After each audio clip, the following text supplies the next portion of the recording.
માંગરોળના લીમડા pay centre શહેરના ground ખાતે વિજ્ઞાન મેળો અને પુસ્તક મેળો તેમજ ફન ફેરનું સુંદર આયોજન કરવામાં આવ્યું છે। આ કાર્યક્રમનું ઉદ્ઘાટન માંગરોળ તાલુકા વિકાસ અધિકારી ઓડેદરા દ્વારા રિબિન કાપીને કરવામાં આવેલ છે। સાથે શિક્ષકગણ હાજર રહ્યો હતો। આયોજનમાં ગ્રામ્ય લેવલથી છેવાડાના બાળકો દ્વારા વિજ્ઞાન મેળામાં સુંદર કૃતિઓ પ્રદર્શિત કરવામાં આવી હતી। તેમજ પુસ્તક મેળામાં વિદ્યાર્થીઓને ઉપયોગી તેમજ મહાપુરુષોના જીવન ચરિત્રની જાણકારી મળી રહે તેવા પુસ્તકો રાખવામાં આવ્યા હતા। અને આ હાલમાં ઇલેક્ટ્રોનિક અને મોબાઈલના યુગમાં લોકો પુસ્તકના વાંચનથી દૂર રહી રહ્યા છે, તેના માટે પુસ્તક મેળાના આયોજનની ખાસ જરૂર છે। તેમજ ફન ફેર મેળામાં વિદ્યાર્થીઓ દ્વારા જ બનાવેલી પૌષ્ટિક અને સ્વાદિષ્ટ વાનગીઓ બનાવી અને આ વાનગીઓ એકબીજા વિદ્યાર્થીઓ તેમજ શિક્ષકગણ વાલીઓ સ્ટોલ પર જઈને વાનગીઓના સ્વાદ માણીને વિદ્યાર્થીઓને પ્રોત્સાહિત કરવામાં આવ્યા હતા। આવા મેળાઓ વિદ્યાર્થીઓને જીવનમાં બહુ જ ઉપયોગી થાય છે। કાર્યક્રમને નિહાળવા વિદ્યાર્થીઓ તેમજ વાલીઓ ઉમટી પડ્યા હતા। કાર્યક્રમને સફળ બનાવવા શાળાના આચાર્ય આનંદ ભાઈતરના તેમજ શિક્ષક સ્ટાફે ભારે જહેમત ઉઠાવી છે। જે કેસની ગુજરાતી સાથે વિનુ મેસવાણીયા માંગરોળ।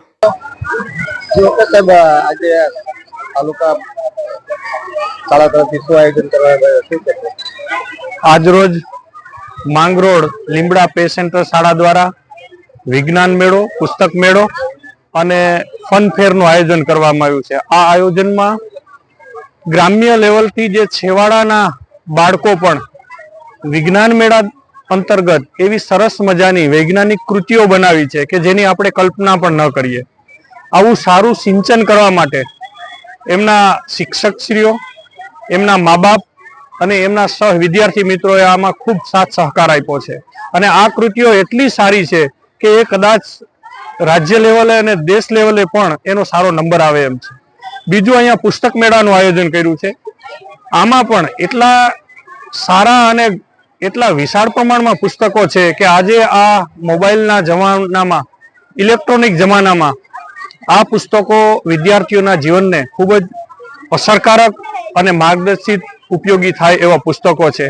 તે જ રીતે અહીંયા ફન મેળામાં વિવિધ વિદ્યાર્થીઓ દ્વારા જ બનાવેલી વાનગીઓ અને એનું વિદ્યાર્થીઓ દ્વારા જ એના વાનગીઓનું એકબીજાને પીરોસી અને એક વેપારની ભાવના, એક કંઈક કરી અને પોતાની સફળતાની ભાવનાથી પછી અમુક રમતો પણ અહીંયા રાખેલી છે।